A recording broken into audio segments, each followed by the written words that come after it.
Ah, ce tweet est trop marrant. Je l'avais mis en favori ce matin.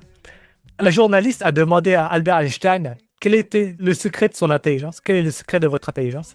Il a répondu: tous les jours, je veille à faire mes ablutions correctement et j'accomplis mes prières à l'heure. Je mange uniquement avec la main droite et je me torche avec la main gauche. Durant mon temps libre, j'intensifie les invocations avant de dormir et je récite 4 sourates pour éloigner les djinns. Évidemment, évidemment. Pour la petite parenthèse, ethniquement, Albert Einstein, c'est un judoka ashkénaze. Mais évidemment, il a déclaré plusieurs fois qu'il n'est pas religieux. Il n'est pas religieux, il n'est pas croyant. Albert Einstein est selon ses déclarations, il est un panthéiste.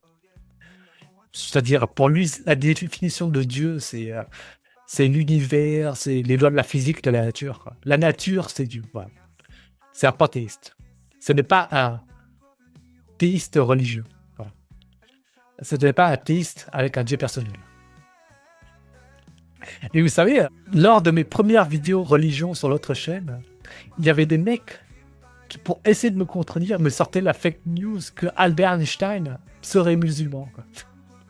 Putain, mais ce niveau de crédulité, quoi. Ils ont certainement vu passer cette fake news sur un site prosélyte islamique et ils ont répété ça sans vérifier, quoi. Mais putain, mais le niveau de crédulité, quoi. Albert Einstein musulman. Est-ce qu'on a connaissance qu'Albert Einstein fait le ramadan, par exemple? C'est n'importe quoi. Et d'ailleurs, à un tel niveau de notoriété, c'est impossible qu'une personne n'ait pas entendu parler de l'islam et des meilleurs arguments, entre guillemets, pour l'islam. Comme je l'ai déjà raconté une fois, lorsque j'avais ma précédente chaîne YouTube qui avait à peine 10 000 abonnés, je parlais même pas encore de religion, je parlais de muscu, et j'avais déjà des abonnés qui aimaient mon contenu, donc des musulmans qui aimaient mon contenu, et qui par message privé essayaient de m'amener à l'islam, quoi. Ils essayaient de me convertir avec leurs arguments en faveur de l'islam. Bon, c'était des arguments éclatés, hein. Mais pour vous dire que lorsque vous avez un minimum de visibilité, une visibilité pas ouf, quoi, genre 10 000 abonnés à peine, vous avez déjà des musulmans qui viennent vous faire du prosélytisme. Évidemment, ça part d'une bonne intention, mais juste pour vous dire que n'importe quelle célébrité que vous connaissez, qui a plus de 10 000 abonnés, a forcément déjà été confrontée à du prosélytisme islamique, quoi. À du prosélytisme islamique.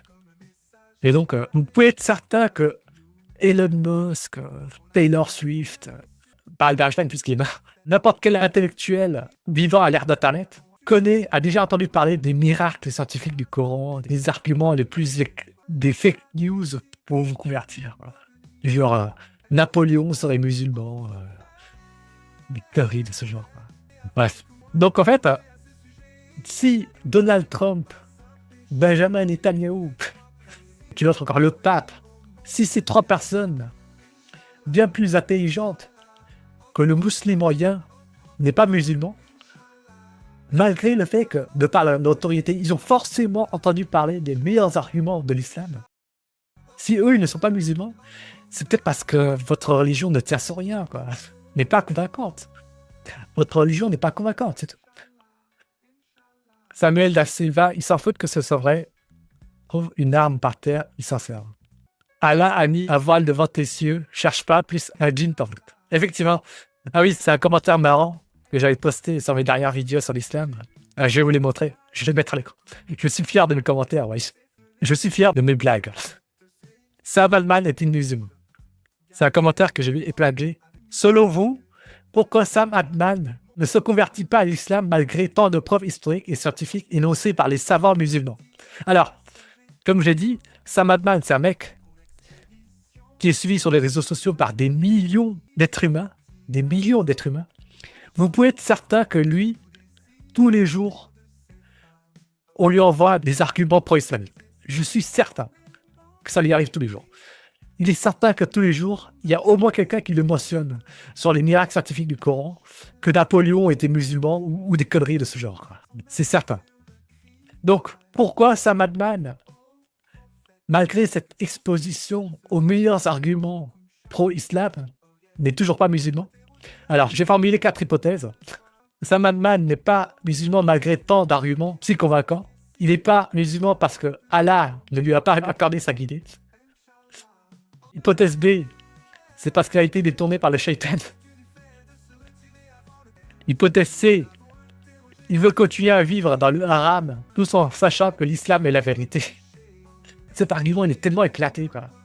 Cet argument, je vois souvent ressortir par des musulmans à des apostats.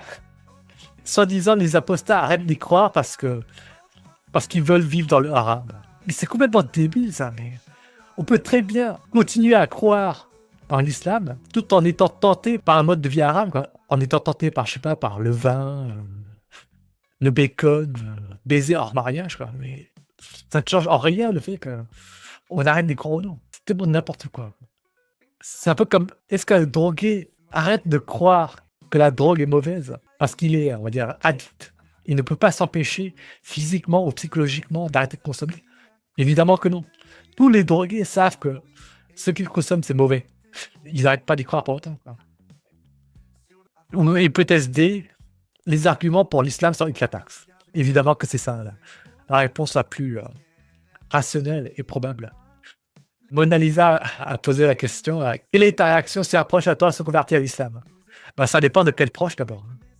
Si c'est un proche qui n'est pas très malin, ça ne m'étonnerait pas, quoi. Mais si c'est un proche qui a un haut statut socio-économique, qui a prouvé que cognitivement il est doté, là ça m'étonnerait un peu plus. Aldorf a écrit « Quand l'endoctrinement est fait depuis l'enfance, la remise en question peut être difficile pour un OQI. » Alors, je précise bien que avoir un OQI, ce n'est pas un facteur protecteur à 100% de l'endoctrinement religieux, mais on trouve une corrélation négative entre OQI et religiosité, adhérence religieuse.